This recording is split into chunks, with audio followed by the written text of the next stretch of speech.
Hey everybody, it's Dr. Sandman. I hope that all of you are doing great. It's time for another mug mutterings video. Today's mug is kind of a teacup, and it's like this really cool traditional teacup. I got it at an antique store, and the boire du jour is this artisanal French lemon elderflower French soda. Today's topic is one that's very near and dear to my heart. One of my paintings made it into an art show. How exciting is that? My art has been in galleries and art shows before, but like shows that my art was required to be in. Like, so I was in college for illustration, and for certain classes there would be projects where they had to be in a gallery. Outside of that, I've never had my art like picked to be in a show. So there's a local art museum where I live that is really cool. They have some amazing pieces. They have a Dali in there. They have a Picasso in there, that's all I'm saying. They have a sidewalk art show every year, a sidewalk art gallery, and I have never participated in it before. I've never tried to participate in it. And I finally decided this year I'm gonna do it. I'm gonna enter one of my pieces. And the reason why I hadn't entered anything in previous years was because a couple of reasons. One, because I have no self-confidence. Also because I didn't know when the submissions were being taken. So I was just like, well, I don't know when they have submissions. This year I made sure I knew when it was happening. I found out, and I worked my little tail off to make a painting that I would feel comfortable being in a show where the public could see it. So I worked really hard, and I ended up making maybe one of my favorite pieces that I've ever made. I really love it, and I took a lot of chances with this piece because, so I'm traditionally a painter. More specifically, I am an acrylic painter. That's my main medium that I use. And with this, I was like, hey, being a part of the show means a lot to me. It's also really scary because people are going to be seeing my art en masse, and it's a juried show, so it might not even get in because they have to select your art. Really scared that a lot of people are gonna see it, might be told no, might not even get in. They have to select it. It has to be good enough for them to choose it. And being a part of the show means a lot to me. You know what I should do? Something I've never done before. I have done mixed media pieces before, but this is the first time I've ever made a mixed media piece on this scale, both in size and the drastic difference in medium. So my painting has quite a bit of stuff on it. I also sculpted for this, and I've never sculpted anything before in my life. Go big or go home. I don't know why I did that. I don't know why I was just like, you know what I should do? Several things that I've never done before that I do not feel confident in or comfortable doing. Just to throw in some pizzazz, you know, and then I'll...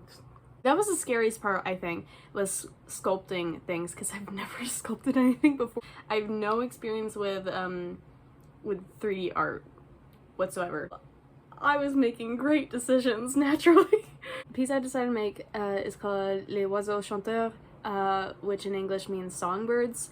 So what I did was I actually ordered a bunch of 3D printed resin skulls. Yes. The skulls are not real.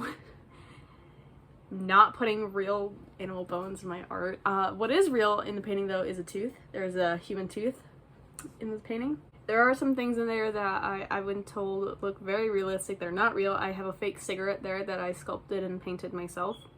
It's not a real cigarette. And I did that one from memory. I don't smoke, and I don't come into contact with cigarettes very often, so I was just going off of my memory of what cigarettes look like, because I have family who smokes, and I see cigarettes on the ground all the time, which I don't love because that's bad for the environment and for the birds. This took me 2 months, I think, to make, It was very stressful.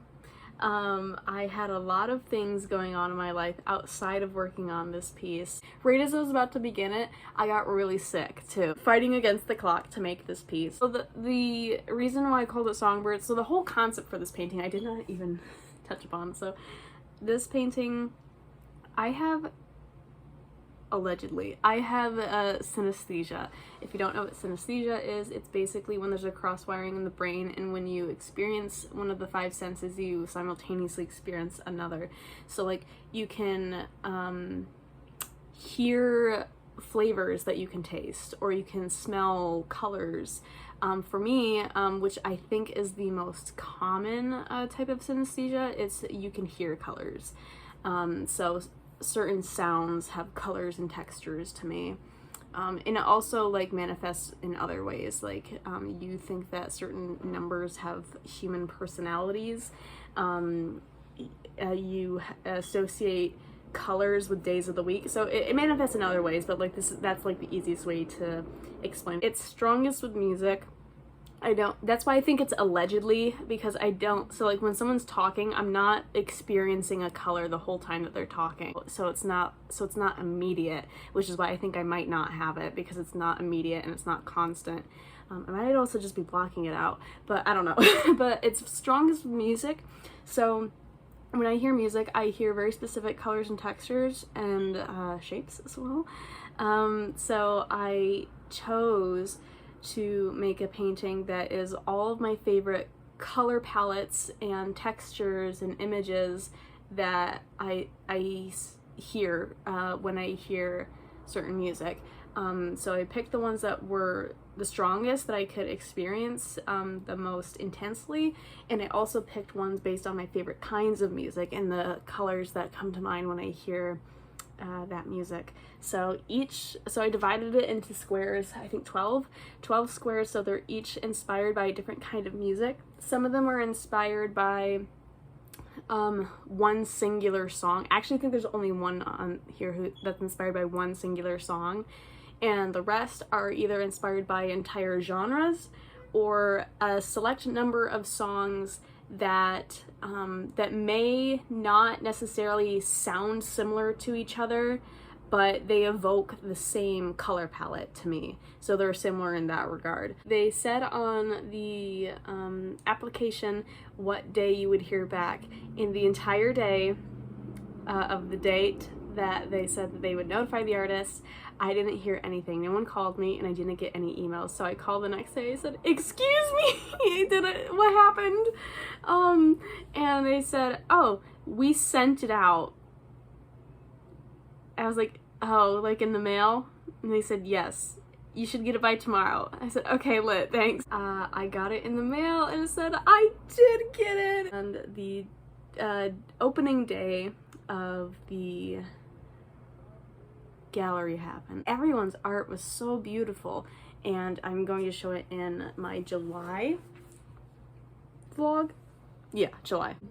Those videos will be in that video. I really loved being at the show because I got to talk to the other artists, and there's this one lady who she submitted a sculpture of a little fairy outhouse, and I got to talk to her and ask her a million questions about her piece. I got to talk to some people who were just looking at my art, and they were like, I wonder about this. This looks cool. I wonder what that is. I wonder what this means. Sometimes I know it's creepy, but sometimes I would just stand by my work and just eavesdrop or watch people's reactions without like really interacting, because I wanted to hear their unbiased reactions. I didn't want to be like, "Oh, I'm the artist, what do you think?"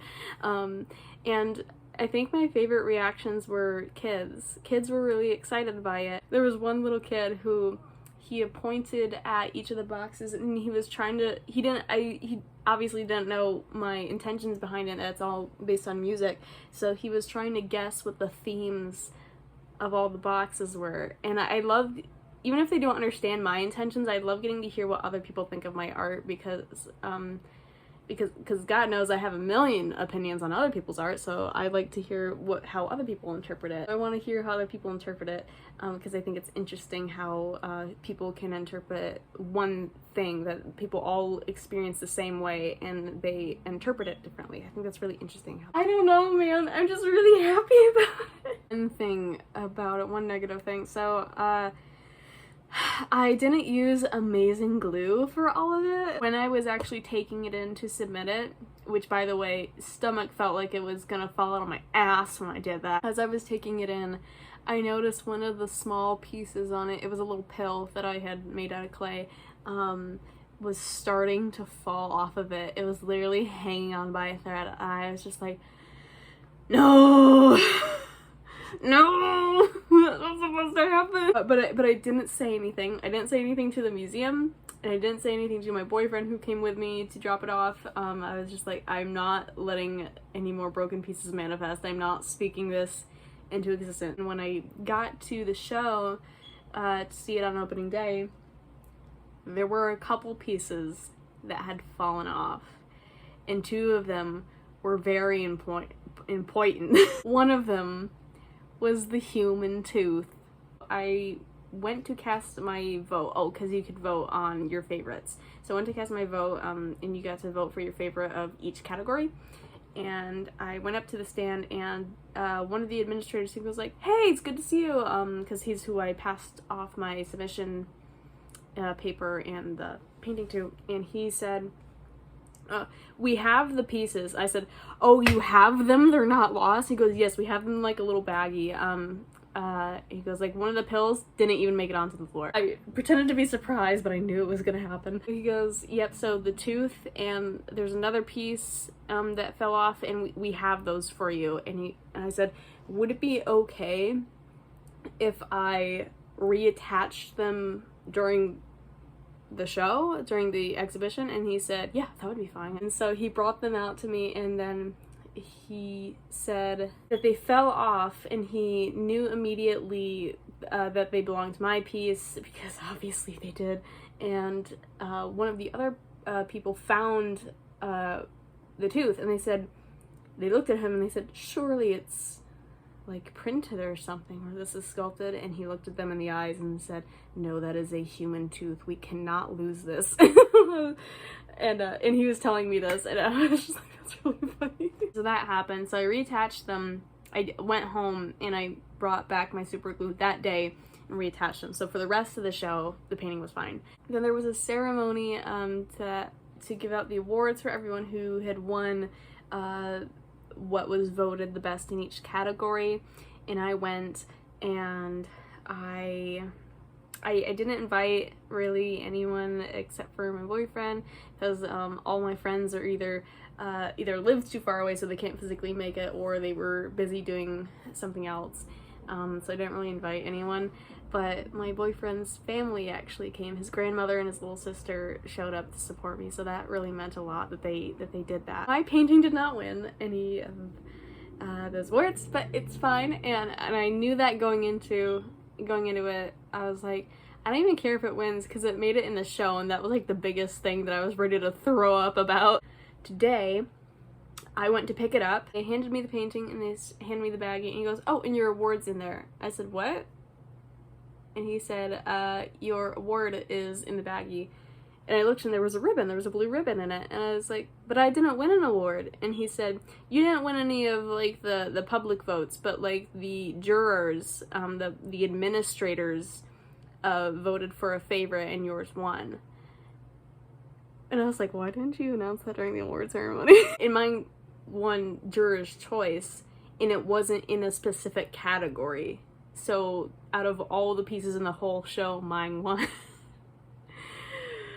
What can I say? That means, I think, a lot more to me, that the people who are in my field voted for my piece. I think that's really cool, because I think that means a lot more than, like, your friends biasedly voting for you. Not that not that I'm grateful for my friends voting for my piece. That actually meant a lot. I got my friend Julie to vote for me, and my friend Cooper and his mom. So I really love that they were able to see it and come vote. But you know, that the jurors, the people in the big chairs voted for mine for the best one. I'm really happy. Thank you so much for watching. If you liked this, give it a thumbs up and subscribe for more videos. Leave a comment if you'd like. I will leave all of my social media and links in the description below, and I will see you in my next video. Bye.